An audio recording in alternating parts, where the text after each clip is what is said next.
শীতের দিনে একটু বুদ্ধি খাটিয়ে চললে সব কাজ সময়ের মধ্যে সুন্দরভাবে শেষ করা যায়।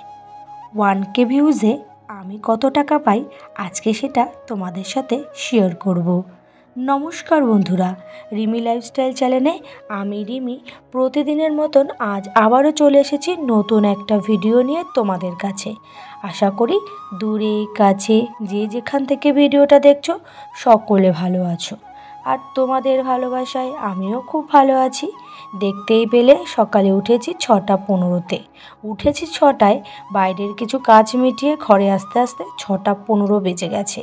তাই সকালবেলা 6টার সময় উঠেই সমস্ত কাজে লেগে পড়েছি।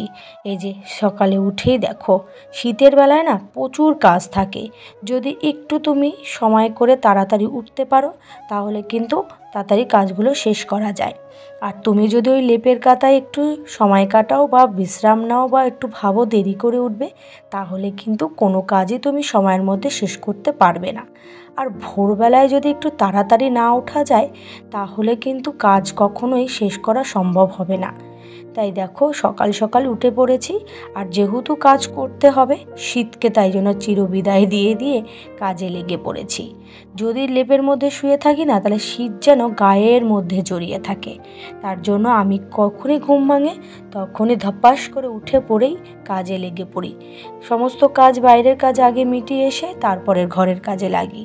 আর শীতের বেলায় কিন্তু কাজ একটু বেশিই থাকে, কারণ বলতে পারো জামা কাপড় থেকে শুরু করে এই যে চট পেতে রাখা, একটু জানলা কভার দিয়ে রাখা, এগুলো কিন্তু একটু বেশি করতে হয়।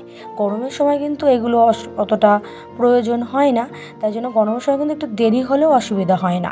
কিন্তু গরমের সময় সবাই তাড়াতাড়ি উঠে পড়ে, আর শীতের সময় যেহেতু লেপ কাতায় একেবারে শীত জড়িয়ে ধরে রাখে সেহেতু কাজে একটু দেরি হয়ে যায়। তাই দেখো আমি কিন্তু একটুও দেরি করিনি। যদি একটু বুদ্ধি খাটিয়ে একটু তাড়াতাড়ি কষ্ট করে ওঠা যায় না তাহলে কিন্তু সব কাজ তুমি সময়ের মধ্যে সুন্দরভাবে শেষ করতে পারবে এবং নিজের জন্য একটু সময় বের করে নিতে পারবে। যাই হোক, দেখো ঘর প্রায় ঝাড় দেওয়া হয়ে গেছে। এবার ঘরটাকে ভালো করে ঝাড় দিয়ে চটটাকে পাতিয়ে নিলাম। ঘরের মোটামুটি কাজ শেষ করে এবার একটু ছাদে উঠে গেছি। উঠে দেখছি সূর্য মামা উঠে গেছে, আর এদিকের গাছগুলো বেশ একেবারে তরতাজা হয়ে আমার দিকে তাকিয়ে রয়েছে, যেহেতু সারা রাত নিশির পড়েছে। দেখো গাছগুলোর উপরে কিভাবে নিশির জমে রয়েছে, বেশ ভালো লাগছে। তা আমার বাড়ির আরেকজন সদস্য, তাকেও একটু দেখলাম। এই যে একে তো দেখাই হয় না, তাই ওকে একটু দেখে এবার একটু জামা কাপড়টা তাড়াতাড়ি করে মিলে নিই। আমার কাছে তো এখনও টিউশনি পড়তে আসেনি। টিউশনি পড়তে আসার আগে আমি বেশ কয়েকটা কাজ তাড়াতাড়ি শেষ করে রাখি। যদি টিউশনি পড়ানো একটু দেরি হয়ে যায় উঠে যেন আমাকে অসুবিধার মুখে পড়তে না হয়। আর সত্যি কথা বলতে কি, আমার যদি একটু দেরিও হয়ে যায় তোমাদের দাদা ভাই কিন্তু আমাকে হাতে হাতে কাজগুলোকে সাহায্য করে দেয়, যাতে আমি সময়ের মধ্যে সব কাজটা করতে পারি। এই সংসারের দায়িত্ব যেমন আমারও তেমনও কিন্তু তার। আমি যেহেতু সংসারের কাজ করে দুবেলা টিউশনি পড়াই, তারপরে মেশিন চালাই, তাই জন্য যেহেতু ব্যস্ত থাকি তার উপরে আবার ভিডিওর কাজ করি, তার জন্য তোমার দাদাভাই মাঝে মধ্যে আমাকে একটু হেল্প করে দেয়। আমার কিন্তু বেশ ভালো লাগে। যদি স্বামীর হেল্প থাকে না তাহলে কিন্তু সব মেয়েরাই সমস্ত কাজ অনায়াসে শেষ করতে পারে। আর আমি কিন্তু একটু বুদ্ধি খাটিয়েই চলি। আমার সংসারের আয় উন্নতি থেকে শুরু করে সংসারের কোন কাজ কোনটা সময়ের মধ্যে করতে হবে সেটা কিন্তু আমি সবসময় একদম নিষ্ঠাভাবে পালন করার চেষ্টা করি। আর এইদিকে দেখো কথা বলতে বলতে জামা কাপড়গুলোও শুকো দিয়ে দিয়েছি।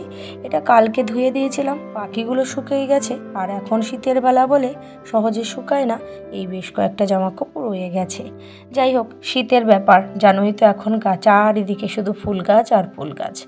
এই গাছগুলোতে না তেমন ছোট ছোট গাছ, তেমন একটা জল পড়েনি, তাই আমি ভালো একটু ছাদ থেকে নামার আগে গাছগুলোকে একটু জল দিয়ে দিই। এটা মন্দির ঘরের ছাদের মানে গাছ তো সহজে সকলেই যায় না, যখন যে যেরকম পরিষ্কার পরিচ্ছন্ন থাকে তারাই যায়। আজকে আমি একটু গেলাম। দেখো গাছগুলো বেশ লাগিয়েছি, অনেক কিন্তু ফুল গাছ হবে। আর যেহেতু তোমাদের এটা দেখিয়েছি আমি আগের অন্য ভিডিওতেই, যে দেখো কি সুন্দর করে তৈরি করেছে গাছ লাগার জন্য, সেই জায়গাটাতে দেখো মাটি ভরে সুন্দর সুন্দর গাছ লাগিয়েও ফেলেছে। আর ছোট ছোট রয়েছে অনেক ফুল, সেগুলো চারা রয়েছে, সেগুলো পরে আস্তে আস্তে বেরোবে। আমি তাই অল্প অল্প করেই জল দিচ্ছি, বেশি জল দেওয়াটা ঠিক ভালো না, তার জন্য অল্প করেই দিলাম। এই যে মোটামুটি এদিকে জল দেওয়া হয়ে গেছে। আর ওইদিকে এবার বাকি গাছগুলোতে আমি জল দিয়ে নিচ্ছি। গাছে জল দিতে কিন্তু আমার খুব ভালো লাগে, তোমাদের কেমন লাগে অবশ্যই কিন্তু জানাবে। গাছে জল দিতে দিতে তোমাদের একটা কমেন্টের উত্তর দিই। পূজা দাস দিদিভাই আমাকে কমেন্ট করেছে যে তুমি 1K ভিউজে কত টাকা পাও এবং সেই টাকাটা ইন্ডিয়ান টাকায় কত টাকা। তাই সেই দিদিভাইয়ের উদ্দেশ্যে বলি, 1K ভিউজে কত টাকা আমি পাই সেটা কিন্তু সঠিকভাবে বলা সম্ভব নয়, কারণ একটা ভিউজের উপর কিন্তু সম্পূর্ণ টাকাটা দেয় না।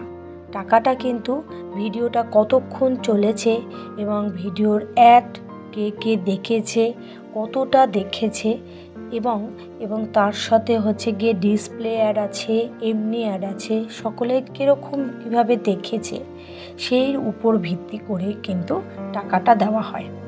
আর একটা কথা বলি, আমরা জানি যে $1 এটা কিন্তু আমেরিকার টাকার হিসাব অনুযায়ী, কিন্তু ভারতীয় টাকা অনুযায়ী বর্তমানে শুনেছি সেটা নাকি 89.50 এরকম, অর্থাৎ 89 টাকা প্রায় বলা হয়।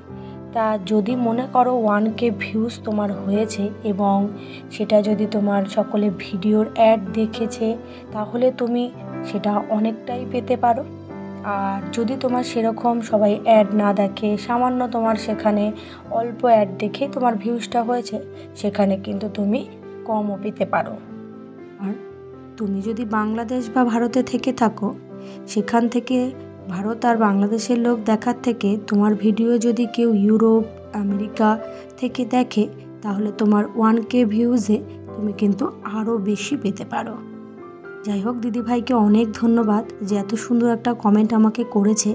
এই সুন্দর সুন্দর কমেন্ট করলে কিন্তু নতুন নতুন ভিডিও বানানোর আগ্রহ কিন্তু অনেকটাই বেড়ে যায়। তাকে অসংখ্য ধন্যবাদ আমাকে এত সুন্দর কমেন্ট করার জন্য।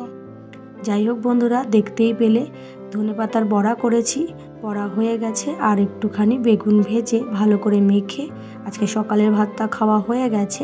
ঘরের ভিতরের কাজটা আমি তাড়াতাড়ি সেরে নিই সকাল সকালই, কিন্তু এই যে বাইরের ঘরের কাজটা না করতে দেরি হয়ে যায়, যেহেতু ছেলেমেয়েরা ঘুম থেকে সকলে একই টাইমে ওঠে না, তবে হাজব্যান্ডও একটু লেট করে ওঠে, যেহেতু অনেক রাত করে ঘুমায়, তার কারণে এই যে বিছানাটা তুলতে না অনেকটা দেরি হয়ে যায়। কিন্তু ওরা উঠে গেলে আমি টিউশনি শেষ করেই কিন্তু বিছানাটা টপাটপ করে তুলে ফেলি।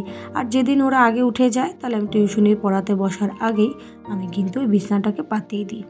মোটামুটি সংসারের কোনো কাজে আমি অলসতা দেখাই না, যে কাজ যখন করতে হবে খুব তাড়াতাড়ি করারই চেষ্টা করি।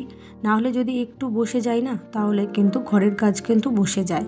আর এদিকে বিছনা চাদরটাকে সুন্দর করে ভালো করে পাতিয়ে নিয়ে এবার বিছনাটাকে গুছিয়ে ফেললাম। আর শীতকালে বিছনা গোছাতে খুব কষ্ট লাগে। গরমকালের তুলনায় শীতকালে এত পরিমাণে বিছানা কাঁথা থাকে যে তুলতে তুলতে না অনেকটা সময় লেগে যায়। এখন তো তাও কম, আরও যখন শীত পড়বে তখন কিন্তু আরও কাজ বাড়বে। যাই হোক, দেখো তোমাদের সাথে কিন্তু আমি কথা বলতে বলতে বিছানাটাকে গুছিয়ে ফেলেছি। বিছানাটা গুছিয়ে এবার একটু জামা কাপড়গুলো গুছিয়ে ফেলবো, যেহেতু কালকে যে কাছাকাছি করেছিলাম কিছু জামা কাপড় রয়ে গেছে, গুছানো হয়নি। আর অল্প অল্প থাকতেই না জামা কাপড়গুলো গুছিয়ে নেওয়া ভালো। যদি একটু সঞ্চয় করে রাখা হয় যে পরে করব, তাহলে সেই জামা কাপড়ের উপর দেখা গেল পাহাড় জমে গেল। আর কোনো কাজ না ফেলে রাখা উচিত না, একটু তাড়াতাড়ি করে একটু করে নেওয়া ভালো। তাহলে কি হয়, তুমি অন্য কাজেরও সময় সহজে বের করতে পারবে। আর এখন বর্তমানে শুধুমাত্র সংসারের কাজ করলেই হবে না, তার সাথে কিন্তু টাকা পয়সা ইনকাম করার কাজও কিন্তু করতে হবে। মোটামুটি ঘরের কাজ প্রায় শেষ করে ফেলেছি, আর কিছু বাকি আছে। যেহেতু এখনও স্নান করিনি, ভাবছি একটু মেশিনে বসে নিই, কারণ স্নান করে মেশিনে বসলে না বন্ধুরা কি বলবো, খুব ঘুম পায়। তাই ভাবলাম স্নান করার আগে বাকি কিছু কাজ আছে সেগুলো করে নেবো ওখানে। এখন একটু গা করে মেশিনে বসে নিই, মেশিনে বসে মাল কটা করবো, পন্সগুলো লাগাতে হবে, কারণ এটাও তো আমার একটা কাজ। এই কাজটাও কিন্তু আমি সংসারের কাজের ফাঁকে ফাঁকে কিন্তু এটা করে থাকি, যতটুকু সময় পাই ততটুকুই করি, বেশি একটা করতে পারি না, যেহেতু দুবেলা টিউশনি পড়িয়ে ছেলে মেয়েকে দেখাশোনা করে হয়ে ওঠে না, কিন্তু তোমাদের দাদাভাইও অনেকটা হেল্প করে। তার সাথে সাথে আমিও কিন্তু একটু সময়ের মধ্যে বের করে এই কাজগুলো করে থাকি। এটা একটা বলতে পারো আমার এক্সট্রা ইনকাম হিসাবে আমি ধরতে পারি। আমি কিন্তু আয়ের উৎস সবসময় খুঁজে বার করি, যাতে করে আমার যাতে টাকা পয়সার কোনো অভাব না আসে। সবসময় চেষ্টা করি যে আমার সংসারটা যেন সুন্দরভাবে চলে এবং সেই সংসারে কোনো সময় যেন টাকার অভাব না থাকে। দেখো এই যে এগুলো মোটামুটি কাজ করছি, কাজ করতে করতে ভিডিওটার একদম অন্তিম পর্যায়ে চলে এসেছি। আশা করি ভিডিওটা তোমাদের ভালো লাগবে। আর নতুন বন্ধু যারা আজকের এই ভিডিওটা দেখছো, ভিডিওর কোনো অংশ কোনো কথা যদি ভালো লাগে তাহলে অবশ্যই সাবস্ক্রাইব করে পাশে থেকো। আর পুরনো বন্ধুর জন্য রইল অনেক অনেক ভালোবাসা। আবার দেখা হবে নতুন একটা ভিডিওতে। আজকের মতন টাটা, সকলে ভালো থেকো, সুস্থ থেকো।